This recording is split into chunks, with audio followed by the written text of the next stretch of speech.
So we sleep in, but like they're so bad that she says how awful they are the next morning. Like I was like, man, I don't think these sheets they're supposed to be flannel, but they're really uncomfortable. She's like, yeah, it's like sleeping on a burlap sack. Oh man. Like, all right.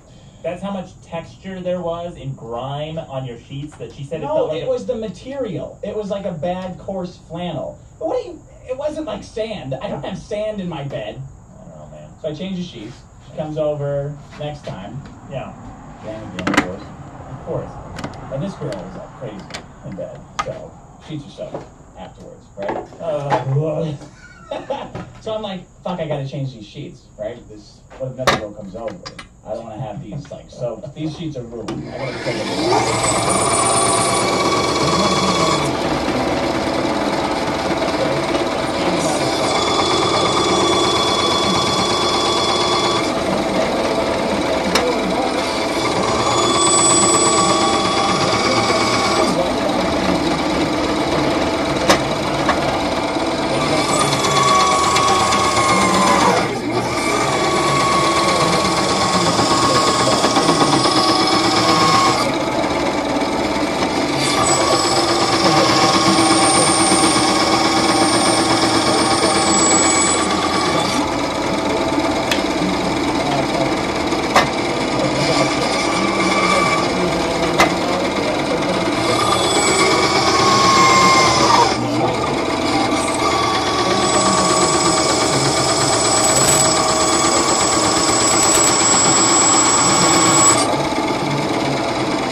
I think you might just sleep on the floor. What are you doing? Like some weird monk. He sleeps on piles of weed. He sleeps sitting up. He sleeps on money. On bales of money and weed. Jesus Christ. Oh my God. That reminds me, I have an update on my man. Sorry, Sean, how often do you change your sheets? I couldn't tell you exactly. I don't know. Probably not every 2 weeks, but... Probably. Depends on the summer. I'm constantly hot, so it's like a lot more often in the summertime. But the thing is that usually like a sheet or the fitted sheet doesn't make it back onto my bed all the time. Like it's like you sleep on the mattress? I have before for like a week, and then that thing got gone there. But I have. Yeah, that's depression. That's what that's called. Well, I've gone through a couple of months of having no fitted sheet on the mattress. Those were dead days. I've been there, buddy. I got a trick so you can put the thing on right. You just have to remember where the tag is on it. And remember that corner. Yeah, I think I have that, but that's how I end up putting them on wrong 5 times. Because I don't remember it right, and I'm like, well, just turn it 90 degrees. But I'm like, well... Yeah, but where's the 5th corner? What 5th corner? What? I'm sure I just put them on. Why did he do it? Because I put them on exactly the same way.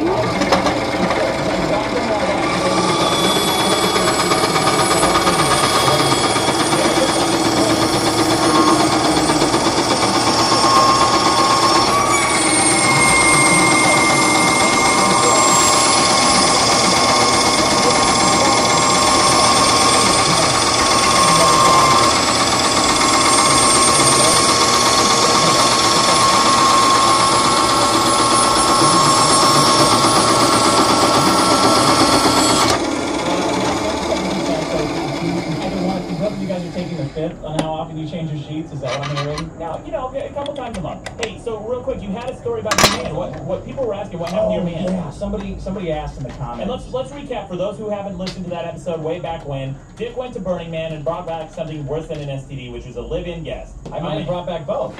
I still haven't got tested. Oh man. Yeah. I'm going to fumigate this apartment after you leave. Okay, yeah. So I brought back this guy.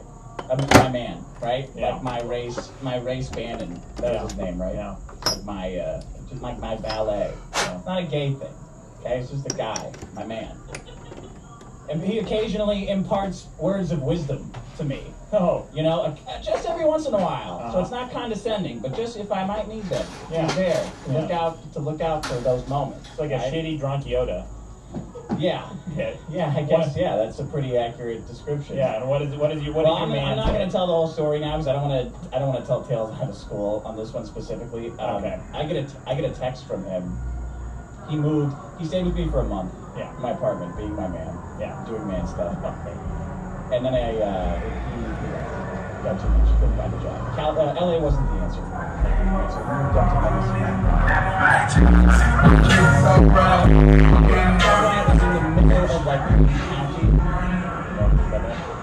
So everyone there is, let's just say, a shady kid. Yeah. Yeah.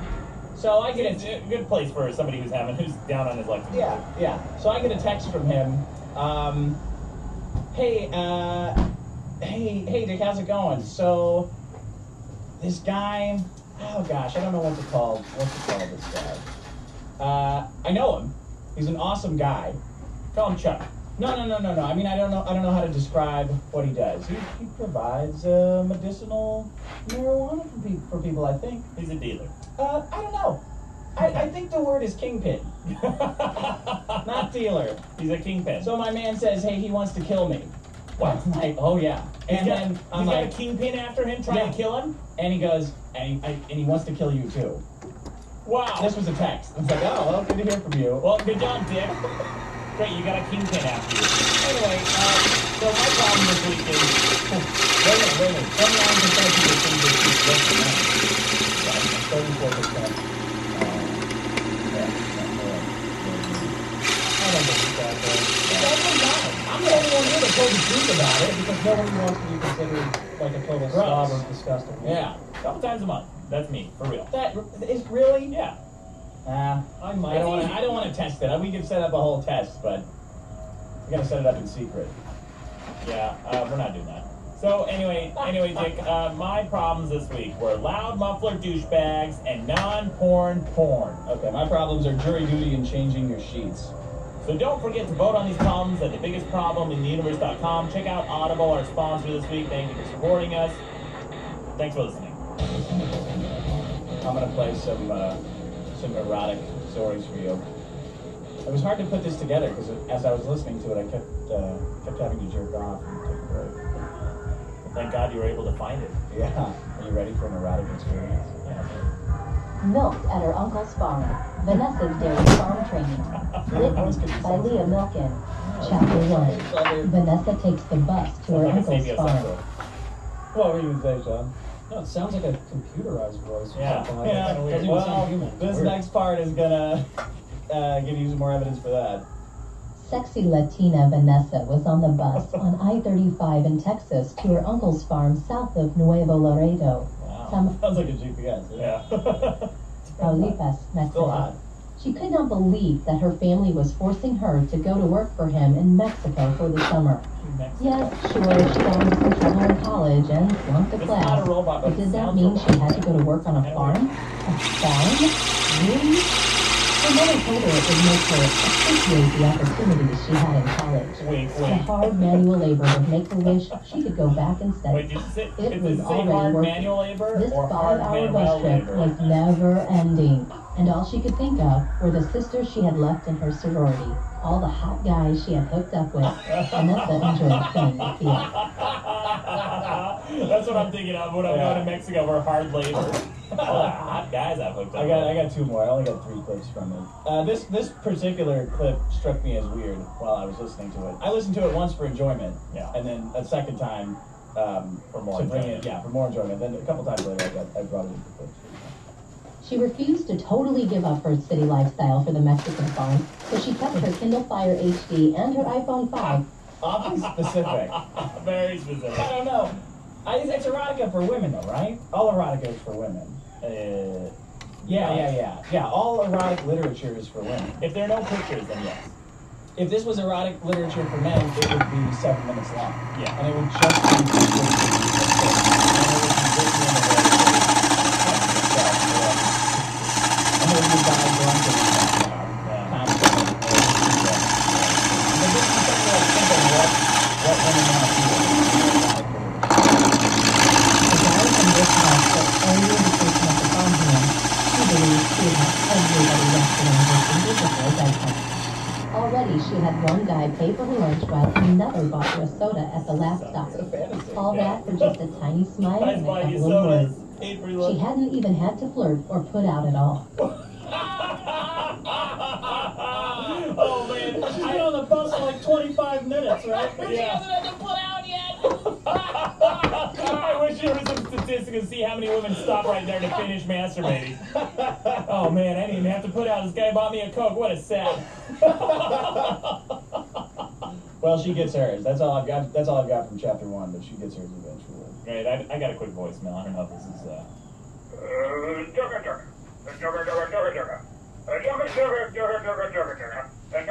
It just goes on for like 30 seconds like that. You forgot the Mohammed Jihad parts. Yeah. And one more. Hello, Maddox. Huh? This is the president of North Korea, Kim Jong-un. Oh, it's our friend I was Kim listening to your Jong-un. podcast yesterday, and I thought it was very interesting. You said you were against satire. Satire's biggest problem seems to be guilt satire. And I agree with you. I'm right there with you. You're so right, Maddox. You're so smart. Guys say that they're good at giving oral sex. That's like you and me. We're good at receiving oral sex. That's a fact. That's a fact. That's very common. Yeah. I got one more. Yeah, when are you assholes gonna get around to some real problems? Fucking talking about satire being a problem is not even close to a real problem. Oh. If you fucking put on a pair of tube socks in your entire fucking life, that is the fucking worst thing that you can fucking experience next to wet tube socks. Wet Put on wet tube socks, and your whole fucking life is just out the goddamn window. Only fucking address the tube socks before shit gets serious. It's fucking awful and it's gone on for too long. Why do we live in a fucking first world country where we're getting fucking Chinese tube socks. It's over by the polo, probably. I have no fucking idea. But they're a fucking problem. The only thing a fucking tube sock should ever be used for is stuffing in the end of a Molotov cocktail to burn down a fucking tube sock factory. Fuck you both for not addressing the tube sock. Why do I get the feeling that that guy made that phone call on speakerphone with a bottle of whiskey in one hand and a gun in the other? And a bunch of tube socks with holes in them. AKA you, Dick. Did you call him? Alright.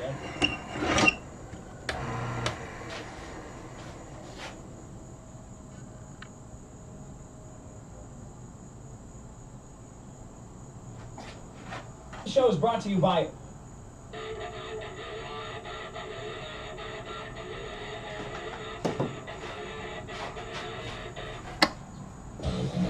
Welcome to the biggest problem in the universe. I'm Maddox with me, Dick Masterson. Hey, what's up, buddy? How's it going? Sean, our audio engineer. And with us today, we have a very special guest, Nathan Buckley. Welcome, Nathan. Thanks for joining us. Yeah, what's up, guys? Now, Nathan, you guys probably don't know, but he was one of the writers for our live show that's coming up, and we finally have a release date. It's February 5th, Thursday. Thursday, February 5th. That's right. So, whatever you're doing at work, block it out, because you're going to be sitting at the computer rewatching our live episode all day on Thursday. Don't go to work. Well, make money, get paid to watch our show, go to work. You know, spread it around the office. That's what I'm saying. Yeah. Make this thing the next Ebola. Except Ebola's just about dead now. Did you guys see that shit in the news? No. Just about dead anyway. It pisses me off, except it's wiping out the monkeys. We'll get to that. Anyway, Nathan, I want to mention, so Nathan's a really funny comedy writer, and when Dick was proposing some writers for our live show, he mentioned Nathan, and I didn't really know him that well, so I checked out his Twitter account. It's at Duplicitron. And we'll link to it on our website, but it was so funny. There was like probably a half dozen ghost jokes. Yeah, a lot of ghosts. Yeah, which I personally love. Really funny writer and comedian. He has a show, The Upright Citizens Brigade, on February 11th called Revolver. And that's like a sketch show. And you have some stuff on Funny or Die. You're a pretty prolific writer. Yeah. What's it like being a Twitter celebrity, Leslie? You know, it's a lot of work. There are women. Yeah, you wouldn't think there would be, but a lot of girls. Really? Yeah. You have to go to tweet ups. You do that? Yeah, I go to tweet ups. I have fans, and they come, and you know, they're not always that great to look at, but they're there. That's okay. Oh. Who won last week? Nobody won, Dick. You keep tripping me up. Nobody wins on the show. It's not a contest. The biggest problem from last week was loud muffler douchebags, followed by non-porn porn, then jury duty, and then dead last, changing your sheets, which was in the negative votes, which means it's not a problem, Dick. Yeah, that's weird. Because I got multiple emails last week from people who they took a picture of their sheets at home where they'd written top and then they all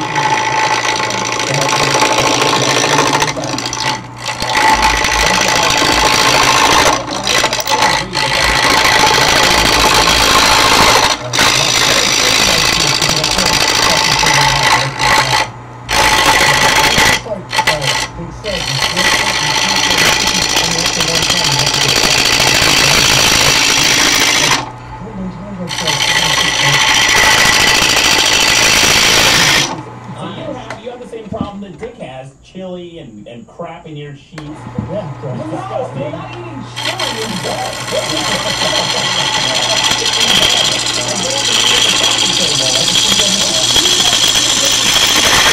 What are you talking about? I can eat place food everywhere.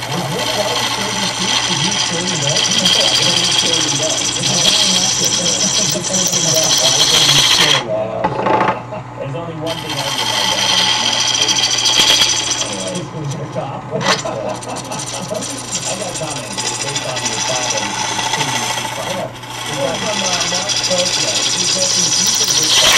I'm going to read a few of these. Washing the dishes, putting away dishes, washing your clothes, drying your clothes, folding your clothes. Folding your clothes is a big problem. That's a big problem. You just leave like stacks of clean clothes around the apartment and you throw all your trash. I got clothes for it.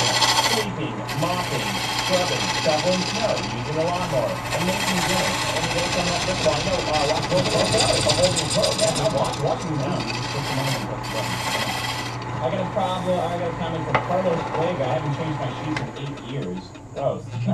I've had probably more than a dozen women on my bed during that time. At least he's honest. No, he's not honest. There's no way he's had a dozen women on his bed. 8 years? In 8 years? Yeah, we get a dozen women in 8 years. Not if you never change your sheets in 8 years. No, because that's the thing. If they're already coming to bed, they're not going to bail.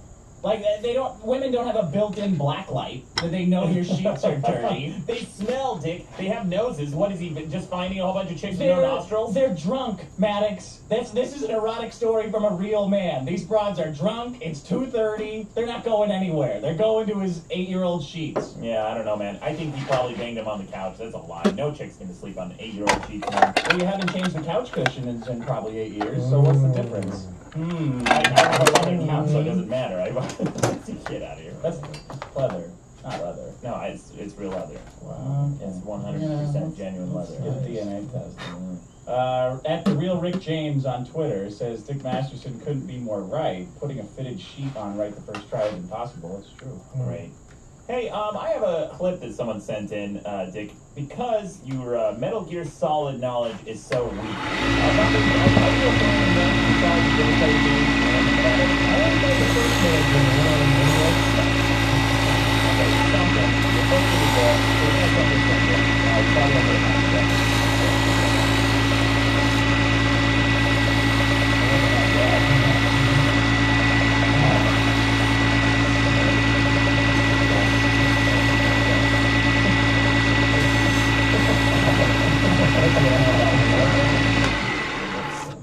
Problem in the universe.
I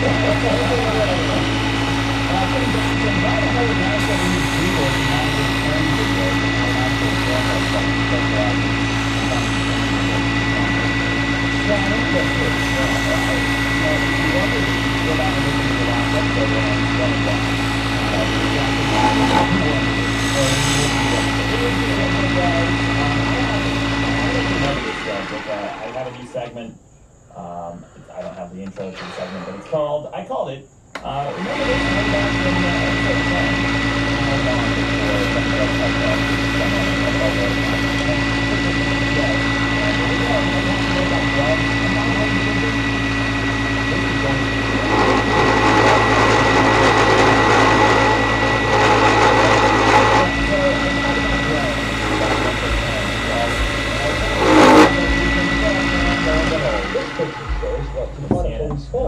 when they answered a call of an object falling from the sky.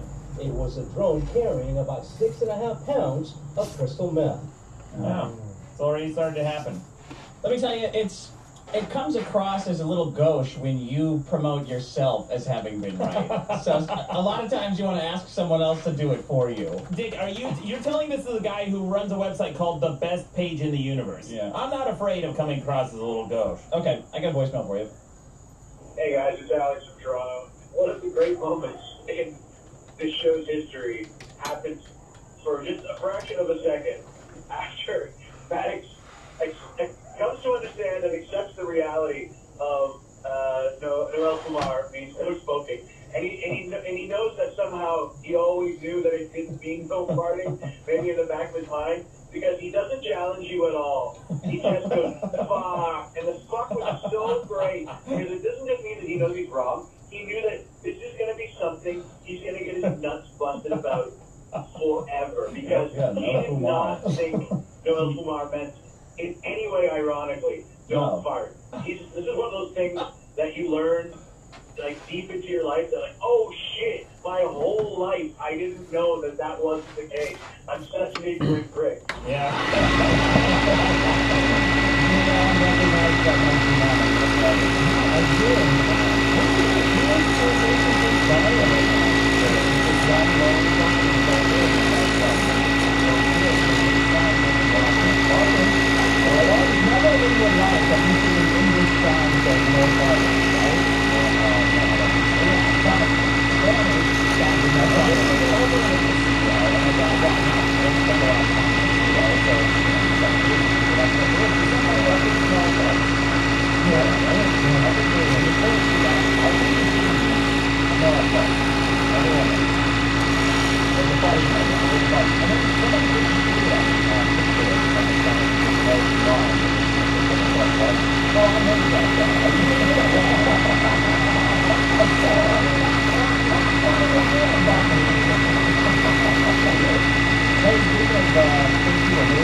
Someone made some fan art. What's the guy's name?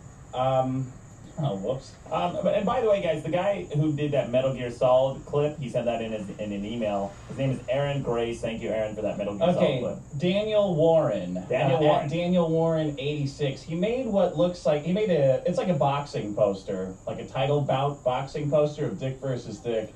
And he's got me, pretty good likeness with the muscles, the rippling muscles and the chest, I think. Yeah, it's basically me fighting myself. Yeah, read the caption.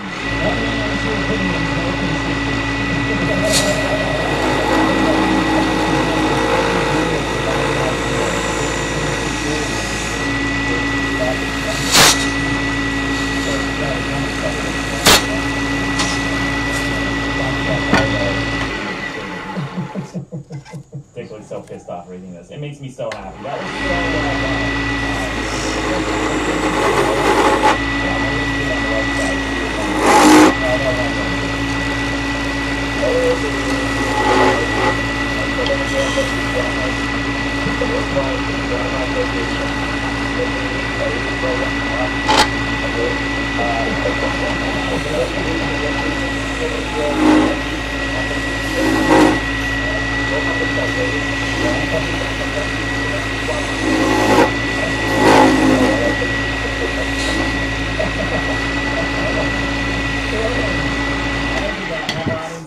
shawarma is. It's this, like this meat where they kind of shave off this big thing. It looks like a gyro, but it's way more delicious. People know what shawarmas is. It was in Avengers. Oh yeah, after the credits. All right, are we ready for some problems? No, real quick, Dick. I have one more comment I want to mention. Some guy I mentioned destruction porn, and this guy Adam Hayes looked it up on Google, and he said that I typed in destruction porn in Google Images and got nothing but girls getting destroyed in quotes by cocks. I guess destruction porn is the way to down what I'm doing. And then one more on the Twitter is @doctor looks like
You know what? I'll get into why. So, in 1984, the NFL instituted a rule that any prolonged, excessive, or like premeditated celebrating was banned, and they fine you like 10 grand for it. But they didn't start enforcing it until. Do you know who Terrell Owens is or Ocho Cinco? Have you heard those names? Yes. So these guys got into like a excessive celebration war. Yeah. Where they would do stuff like they would score a touchdown. I think, was it T.O. who did this? He scored a touchdown. He would run out into the middle of the field and spike the ball on the opposing team's logo. He did this with the Cowboys. And the second touchdown, right, runs 50 yards to spike the ball on the logo, which is basically like a giant fuck That's you a giant to everybody that Cowboys fans. There's no touchdown. There's no good. 50 yards, and I think somebody on the Cowboys just comes out of nowhere. And he's like, exactly, good. Exactly, fuck you, good. Fine. I mean, it's awesome. It's entertaining. I think everybody's forgotten that they are a sports entertainment organization. All right? Or forgotten to ever start above the war. But, yeah, the touchdown celebration, that sounds hilarious. Oh, yeah. Yeah, I'm not sure if you want to put on, you know, when you got touchdown celebration. Yeah, I do. That's fun. I mean, you like, stats, you know, when you stats, it's like,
football is boring to a lot of people, and it's getting more boring even to fans when they institute shit like this. How much do they make per game? Who? An average football player. I have no idea. It's lower than other athletes. For the amount of exposure that they get, it's much lower than other athletes. But a mid-range athlete is probably making upwards of a couple $100,000 per episode, or per episode game, of right? football, yes. Whatever, who gives a shit? You record it, you can. That's how they're referred to on the fucking TiVo as episodes. What? It's not that much. Yeah. Okay, not as much. It's not a couple hundred. There's 17 weeks, there's like 16 games. Yeah, the average, the superstars make it. Average NFL, way underpaid. Yeah. I'm not sure. I just know there's no way it's a couple hundred grand. Their minimum wage is $250K It might For be the year? for the year. Yeah. a year. Okay, that's still a pretty decent amount of money, and $10,000 is nothing to them. It's just a slap on the wrist. Well, it is if you're just a normal guy. Well, sure, but normal guys aren't making these outrageous, they're not making these super big touchdowns. It's No. the superstars who are. We're making millions of dollars That's per true. season, right? So it's a slap on the wrist to them. It means Right, nothing to right. them. You know what? It sounds like, Dick. It sounds like we need income-based fines. No, we don't need any fines for these guys. It's sports entertainment. What? It's not, this isn't a cultural event. This is a game. This is a game where you go out onto a field and beat the hell out of each other. Dick, it sounds like it's a problem to you, not to anyone else. Why is this fun? 100 million people, Maddox, are going to be watching the Super Bowl. So? You're going to be teaching kids that you have to get in your opponent's face and grab their neck and call them a pussy. That's life. Yeah. It's not. You don't win and walk off the field and go, well, good job. Let's shake hands. Let's have a good game. We should be teaching poor sportsmanship. Okay. That's the lesson we've got to be teaching. That's why it's a problem. I wonder how many of the 100 million are unwitting friends who come over to a friend's house at Dick's house, and we want some chicken wings, or they go to a bar, and the game's on, you can't fucking ignore it because everyone's watching it, and they're dragged along, kicking and screaming, and have to watch this bullshit instead of playing Scrabble and stuff. Oh, stop. Everyone knows football. Oh, blow. Boring. I feel like the fires are making it more boring because not only they play to do a lot, they play that the risk, they play to celebrate. Yeah, you can't even grab your crotch anymore. Well, that's unfortunate. Yeah. Such a shame that football players can't celebrate this. Really big problem. I'm really worried about the plight of football You are players. such a hater with football. Yeah. Why? It's just the most boring. It's boring.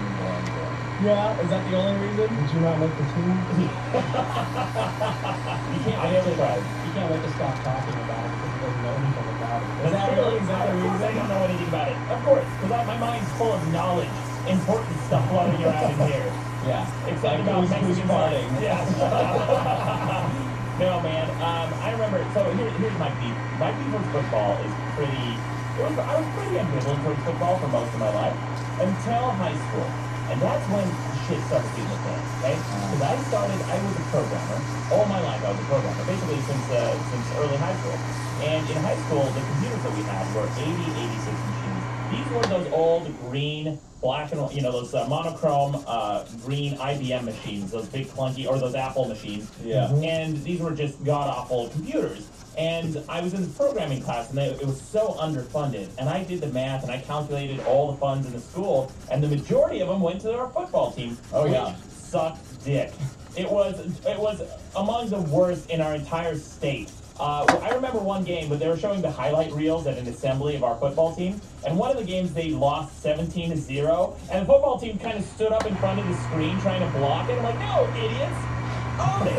This is you!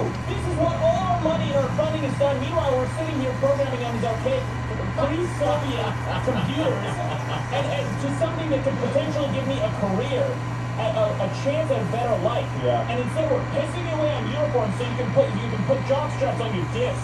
You fucking morons. You can sweat in these things, you idiots. You apes. You can't even score a fucking touchdown. You can't take a ball from one end to the other. How fucking hard could it be? Meanwhile, I'm struggling. I'm suffering over here. Underfunded computers, computer science classes. I was a better programmer than my teacher. She was teaching us Hello World. I was sitting in the back of the class programming a Starfield. Like, what? What am I doing? What am I doing in this fucking high school? Anyway, that's my beef with football. I knew there was something in there. Anyway. Well, that's my problem. Hey, I think it's, I don't know. I think there's some racism to it.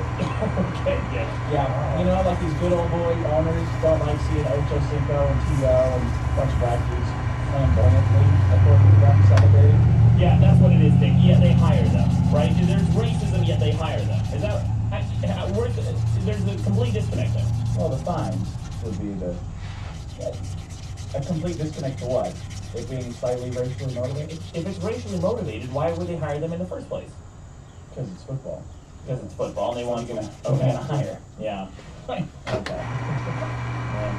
I don't know, Dick. As soon as they start fining black people in football and not white people, then maybe you can make the case that it's a problem. But as it stands, it sounds like it's not a problem to anyone but you, and maybe a few idiots who are bored watching football. Well, missing my fantasy football draft got downloaded pretty heavily. So, but I got emails about that. That's what weirds me out about this voting system. A problem will get downvoted to hell, and yet I'll get the most emails from that problem. Like they're changing the sheets. Right. Everyone is like, yeah, that's totally a big problem. No. Email me their fixes. It's because the dumbest people who also agree with you, they're the ones who are emailing you. Yeah, Dick, I can't believe it got voted down. This is a big problem in my life. No, it's not a problem, guys. Get sheets with stripes on it. Not that fucking hard. It's a one-step solution. Anyway, Dick, do we have anything more from the studios or you? Let me see. Let me look at my notes here. Any stats? No, I got surprisingly, stats I don't for have you. any stats on this problem. All right. I got some more from Mysterios. Yeah. Just the history.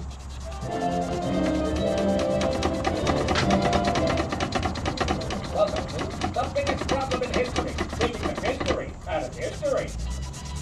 January 27, 1996. Germany celebrates its first Holocaust Remembrance Day. What? In 1996, Germany celebrates its first Holocaust Remembrance Day. 1996. The Holocaust ended in 1945. Okay, so subtract that from 96. Okay, let's carry this on. Okay, that is a billion years too late for remembering the Holocaust. Germany, you have 1 million cuckoo clocks. Use them. January 27, 1939. King Overrated born. His coated combination with overactive mildew and manufactured outrage drilled Americans from coast to coast for like a week or something. But ultimately still dry. He's the inspiration for the HBO series The Newsroom, a show so bad that cancer sued it for plagiarism. Keith Olbermann. Whatever happened to that blowhard? He's on BoJack Horseman. He actually does a really good job. Wow. That's the news anchor on that show. Yeah. Good trajectory for his career. Oh wait, I got one more thing. A Muslim got fined for praying after a touchdown on Really? Monday Night Football. Yeah, but then they reversed it. Oh, you see, now that's a fine I agree with. If you're gonna fucking pray out on the field, fuck off. Do your shit somewhere else, man. This isn't a place for it. It's not the time for it. If you got a quick little, what's the Muslim version of the Christian cross? You know, if you can do that while you're walking off the stage or walking off the field, fine. But don't fucking stop the show for your prayers. That's bullshit. Well, That's a real thing that happened? that's a real thing that happened, yeah. They didn't know what to do. The ref didn't know what to do. Flagged him. Push him? Like, I don't know. 15 yards. Flag him.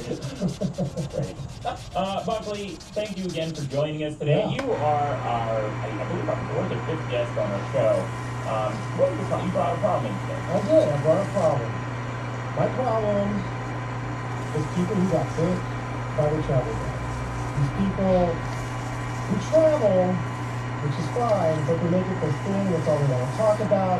They make it sound super important, like they accomplished something by getting on an airplane and coming out. Yeah, like you did something. Congratulations. No, What do you want? You did. You got on a plane. Yeah, wait, Anybody can do that. So you're telling me if I buy a plane ticket to an exotic location, that's not an accomplishment? Not all of them.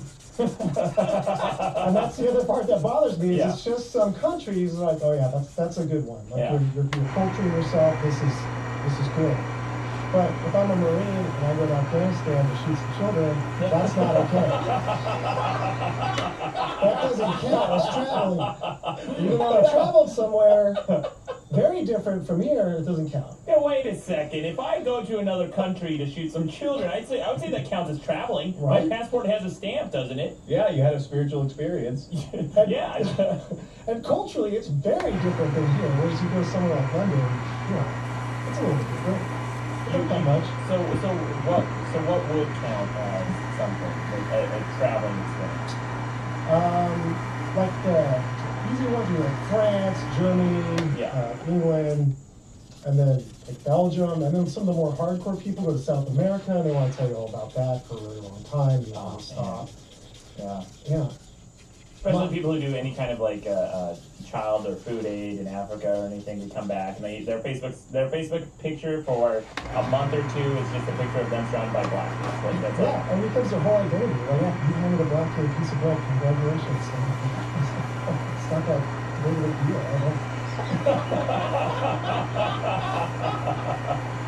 People do use it to define themselves. That's what bothers me.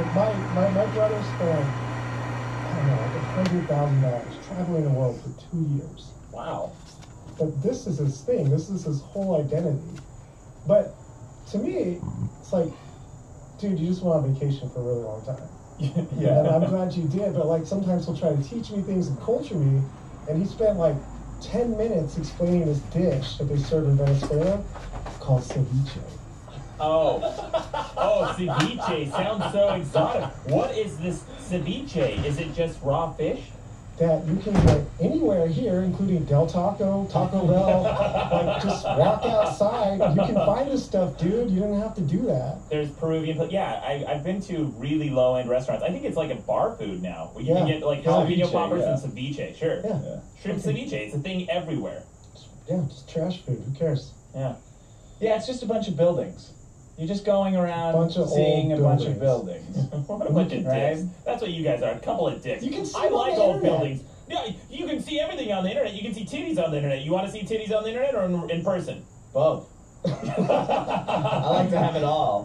You know what though? That's fine because I got the Wi-Fi. I'll hop on and I'll look at old buildings on my way to see the old buildings. Well, people do use traveling as like it's got this like mysticism to it. Yeah. Like, oh, you're more cultured if It's you so experience. interesting. But you're not. No, You you're just saw a bunch of buildings built for the wrong size people because they're very old, with plumbing that's probably better than ours. Yeah. And you ate a bunch of food, and you shit in a new toilet. Good for you. Yeah, I think it depends on the type of traveling you do. If you go there with the intent to try to learn something, fine. But if Like you're what? just going, I don't know, man, like a language. There's How some French girls say no. None. Is that how? Yeah. No, I've only heard we. But Bags of sand.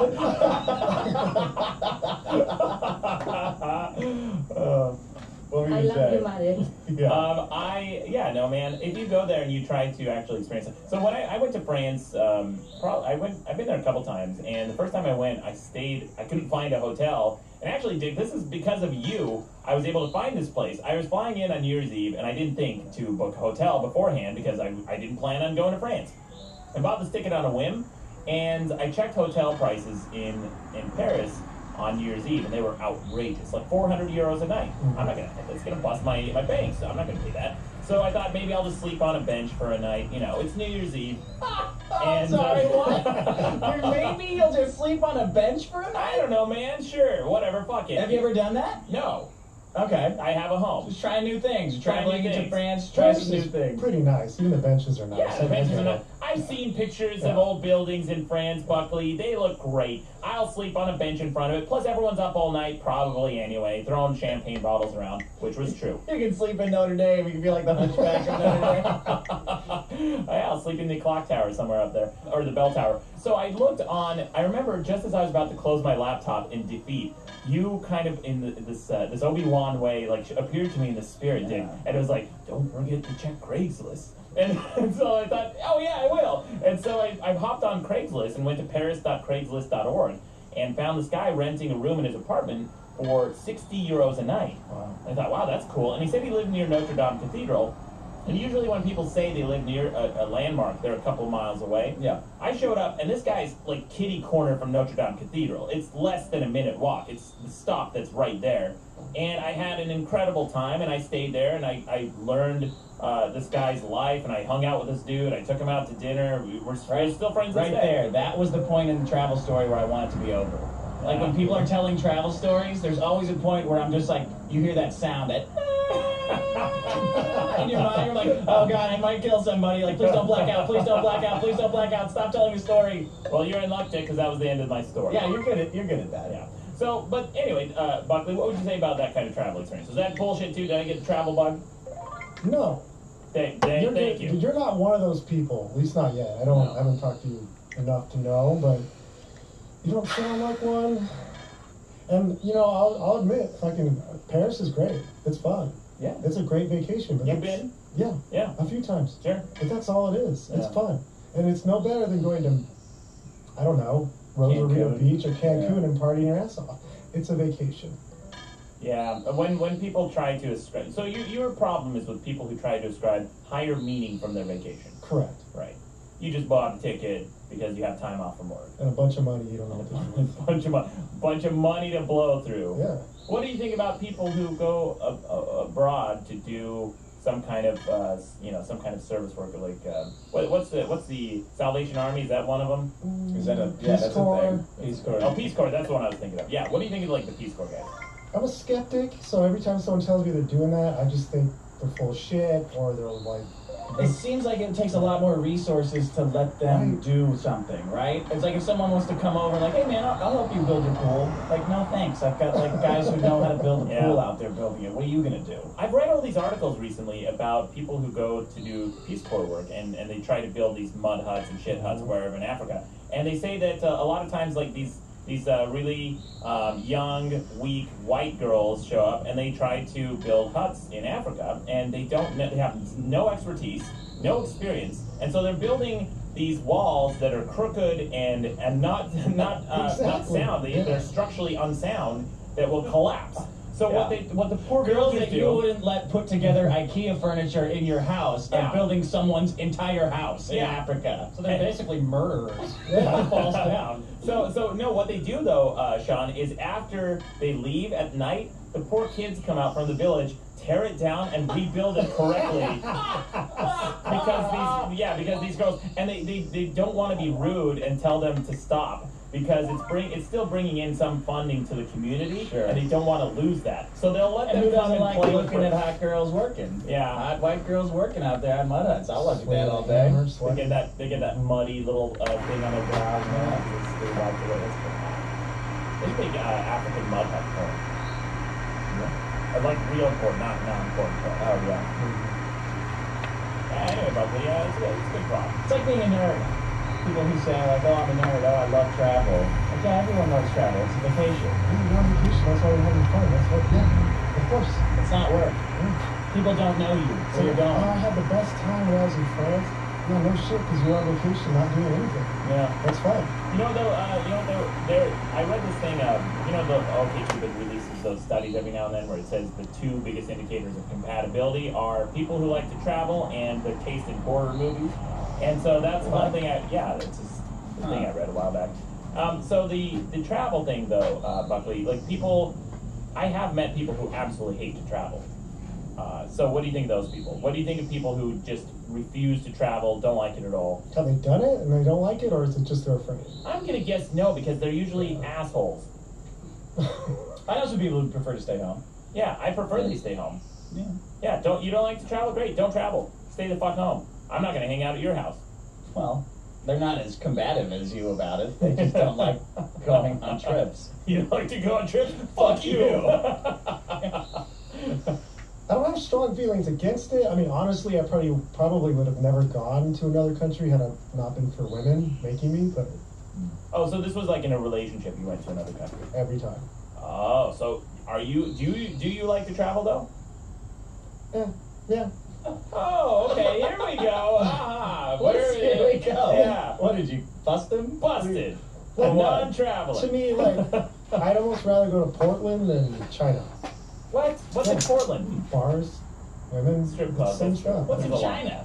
Fucking Chinese food. You love traveling, don't you? Yeah, I love it. Yeah, you're one of these people. Let me tell you about this ceviche. No, actually, so I've been to China, and to date, the best Chinese food I've ever had is still in Canada. Like, easily. See, that's what I mean. You don't have to fly 5,000 fucking miles to have a great pizza. That's true. The pizza in Italy is not any better than in LA. I'll never believe that. That's true. LA has good fucking pizza.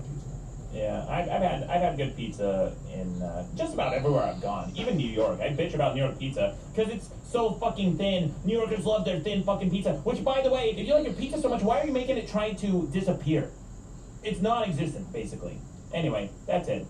Did you do that folded up thing? And I won't do that because it's a calzone. They have that. Yeah, they're called calzones. Very specific dietary preferences. I'll eat anything, dude. Okay. I got one more thing for you.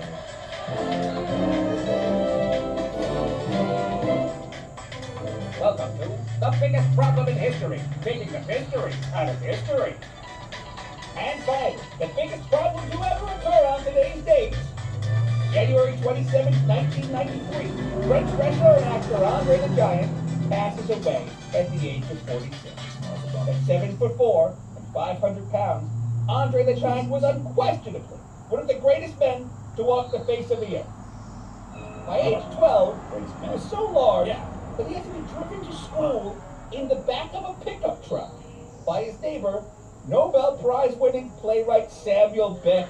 The fabulous Moolah, famous female wrestler, wrote of watching Andre consume 119 beers all by himself, then passed out in a hotel lobby. His fellow wrestlers were unable to move him from the hotel lobby because he was Andre the Giant. Yeah, in a week. So they simply draped a piano cover over him and let him sleep it off. Legend also tells of a time that Andre the Giant didn't feel like cramming in a cab because he was a gigantic man. So he and the American Dream Dusty Rhodes each stole horse-drawn carriages, raced them around New York City, then ditched them somewhere, and continued to get drunk in a hotel. The very next night, the two men main evented Madison Square Garden. There's a point in the universe where fact and fiction, reality and legend, clash. And that point has a name. Andre the Giant. The passing of this great man into myth is the biggest problem in history today.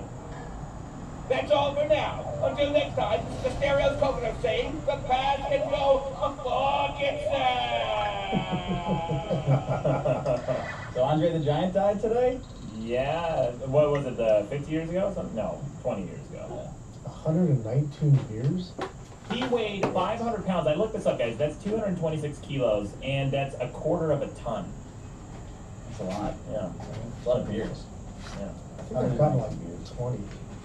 Yeah, I did 20 before.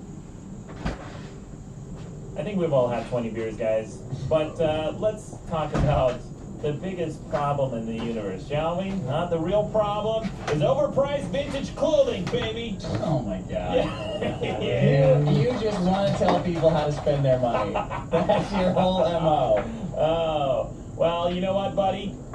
It apparently doesn't matter because people are already spending it by the billions on vintage clothing. Listen to this. This is from this website, narcs.org. It's this national research something or other. First research estimates that the resale... Sounds like one of my stats. No, it's a real thing. I looked it up. First research estimates that the resale industry in the U.S. to have annual revenues of approximately $13 billion. Goodwill Industries alone generated $3.79 billion in retail sales for more than 2,900 not-for-profit retail stores.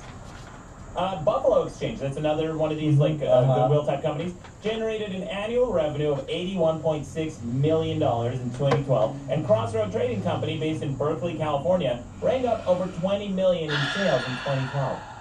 So why is vintage clothing a problem, guys?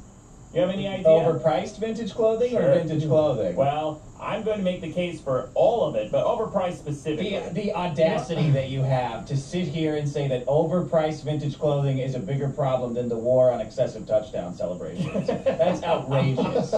It's not a war, Dick. What is this, Fox News? Here we go. Let's listen to this. The rise in sales, this is from the dailymail.co.uk. It says, the rise in sales of vintage clothing boosts population of clothes moths by 75%. What? Okay. Who gives a shit? Your clothes are getting destroyed because of vintage clothing. That's it. You should give a shit. NFL players should give a shit. What if they're making a touchdown celebration, their clothes just fall off, and you're looking at some guy's schlong? That's more fines. More fines. Yeah, that's a wardrobe malfunction. My problem is exacerbating your problem. Your problem's a subset of my problem, buddy. How many moths are around chewing up clothes? Like, isn't that something that just happens in cartoons? Yeah, you would think. But here's the thing, Dick. When an adult moth lays an egg, it lays 300 of them. And they live for about 65 to 90 days, with female adult moths living for about 30 days and laying 300 eggs in your clothes. You don't think that's a problem? No, because I've never known anybody that had their clothes eaten by moths. Have you, Buckley? I had pantry moths once. Is that the same thing? I have no idea. God, they're fucking hard to kill. Dick, they're really hard to kill. You probably don't know because you just have piles of clean clothes around your house. Yeah. Probably somewhere underneath those piles and piles is just big piles of moth larvae. Yeah. They're attracted to the smell of sweat, which can become ingrained in older clothes, even if they're undetectable to the human nose. And older clothes are more likely to be made from natural fibers, which moths feed on, such as wool, cotton, and cashmere.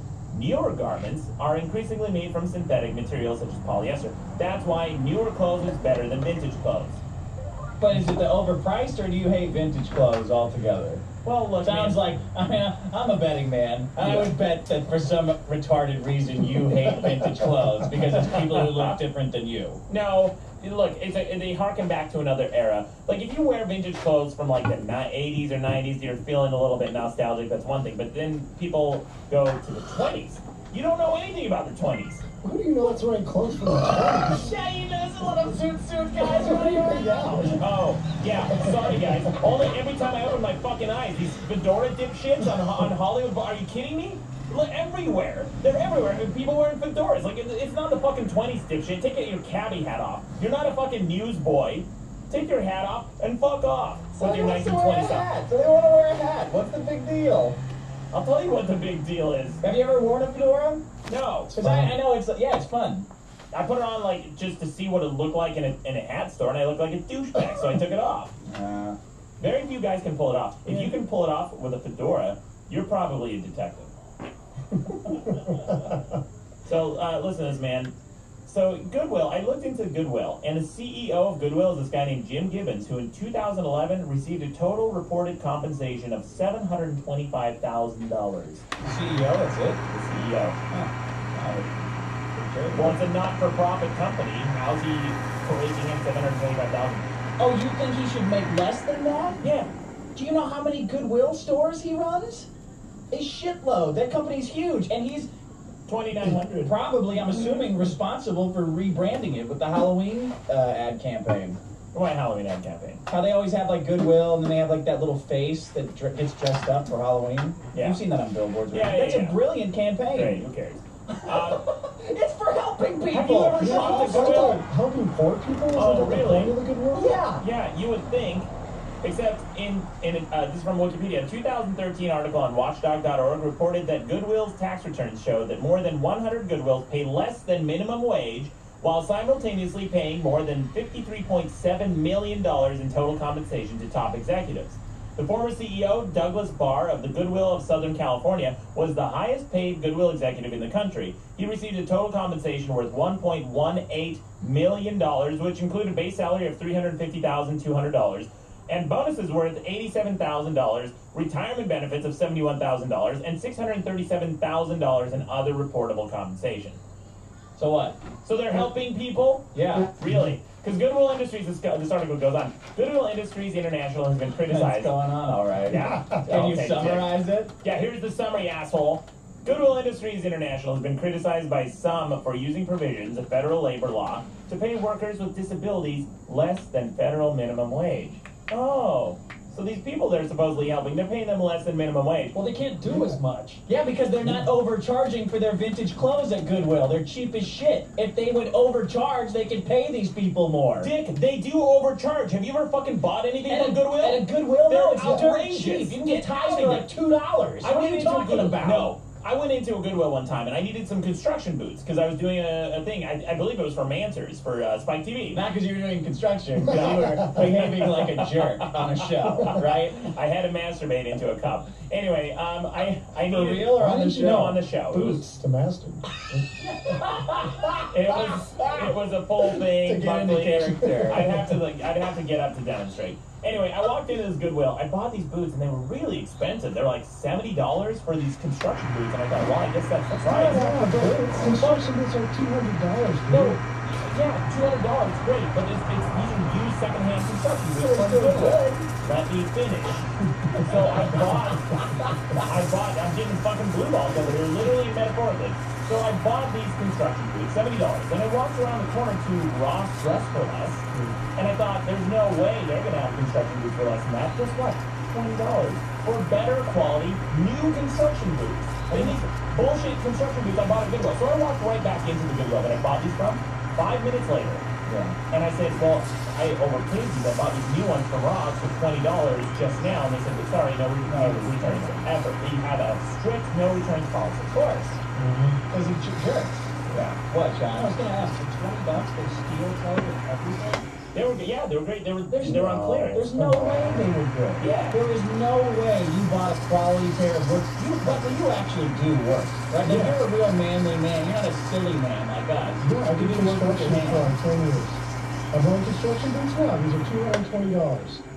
What's the difference between a $20 pair of construction boots and a $200 pair of construction boots? So Yeah, I'll tell you what, mine look better than those, man. Mine were tough. Mine were tough as shit. I bet these things survive a bomb. you could drop a brick on my foot right now, and I'd be just fine. You dropped 2 bricks on mine. Man, I just once dropped a mouse on his foot and came away unscathed. Good one, Sean. A computer mouse? Yeah. $70 does not sound outrageous for a pair of good used construction It boots. wasn't until I went to Ross and bought the new construction boots. And by the way, these construction boots from Goodwill were brown and ugly, and they had these like black soles. And they almost look like Construction of Fashion Week in New York. yeah, they almost look like waiters. They're awful shoes. What $70? color do you want them to be? Like normal, you know the cream-colored construction boots, Okay. the normal construction The tan? workers? Yeah, the tan, The khaki color, that khaki suede color, color. that's the Okay. one. That's what I wanted, like classic-looking construction boots. They didn't have it at Goodwill. They had these $70 horse shit that I bought, and then I went around the corner and bought the new ones that looked perfect. That was exactly what the director was looking for. Okay, you can't possibly think that the construction industry runs on $20 boots, right? No. I'm asking you, like those are not good construction boots. Those are not quality. No, they were construction quality. boots. Dick, you have this fallacy. You think you pay more, you get more. That's fucking bullshit. You proved it wrong. You consistently prove it wrong. What are you talking about? In the bonus episode, you proved it wrong. I won that wine No, test. you didn't. You chose. How did I not win the wine test? You ranked the most expensive wine, dickhead. Okay, first of all, let me say this. You have no idea what expensive wine is. An expensive wine on that test is $35. That's almost nothing compared to an $18 bottle of wine. Yeah, well, it's double, isn't it? No, $17 is not 100%. the... Now, Shouldn't it taste better? And should it taste marginally better? If you're gonna shit on people who like expensive wine, you should be targeting like bottles that cost $200 and $300, not $35. $35 and $18 is a label. Well, we're getting off topic here. Oh, now we're getting off. Okay, Yeah, no, because we're going down this rabbit hole. If you want, I don't know. No, go ahead. Go ahead. Because it sounds like your dick is so hard for Goodwill over here. Listen, they tried to defend themselves. So I mentioned the CEO making $831,000 in 2004. That's the CEO Michael Miller of Portland's Goodwill, right? There. And they tried to defend it by saying law does not require executives to take a vow of poverty to work in a nonprofit sector. Auditors wrote of Goodwill Industries of the Columbia Willamette. But reasonable compensation is a substantive legal standard. Miller's 2004 compensation ranks him in the top 0.5 to 1% of all American wage earners. Yeah, but how does it rank among CEOs? It doesn't matter. He's in the top 0.5 to 1% of all Americans. It doesn't matter to you, but that guy's based his entire life on climbing a corporate ladder, so it probably matters to him. Yeah, I'm sure that's what it was, and not some nepotism, somebody, some yacht club. Hey, come on in, man. Oh, you know what, dude? I've seen it firsthand. The CEO of my old company, the one I worked for, the telemarketing company, hired his buddy from high school. He had this cushy job. He made over $200,000 a year, and his job was just to go around scouting for locations to open up new facilities, which translated to golf.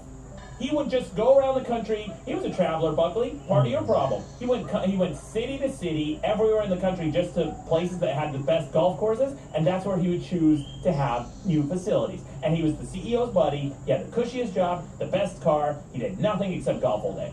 Yeah. What is in your ideal world, what's the max amount of money a person should legally be allowed to make? Because I know you think that. You can make as much as you want. Okay. Right. What should be the cap? Because you don't think this guy should be making $800,000. No, because it's a not-for-profit. If these guys are here to help, if they're trying to do good, listen to this, Dick. 7,300 of Goodwill's 105,000 employees are paid under the special wage certificate program. The National Federation of Blind considers it unfair, discriminatory, and immoral. So this company is entirely set up to help people who are poor, who are veterans, who are people who can't be employed otherwise, right? Yeah. And they're paying them less than a minimum wage, while their CEOs are coming away with $53 million in compensation. What if his net good, though, is better than his net cost? Like, even though he cost $800,000, what if he's doing more good for more people and generating a better life? Yeah, it's a good point, Buckley. Too bad we don't have that information. That's how you get written. That's how excellent questions get written off summarily on this show. Yeah, I mean, and you know, maybe that's true, but how it would be really hard, I think, to qualitatively. So what should they do? What's the problem here? Is it overpriced vintage clothes? Because number one, Goodwill is not overpriced, and if they were overpriced, they would pay their employees more. Because it would be a fancy vintage shop. Like that's wrong. The people who work at the vintage clothing stores on Melrose get paid more than people who work at Goodwill. Okay, so you're saying that fancy vintage clothing places, I mean, maybe because they're hipper places, they might be independently run. You're comparing small independent stores to large national franchises. Yeah, of course. The person who makes burgers at Stout Burgers that you've talked about several times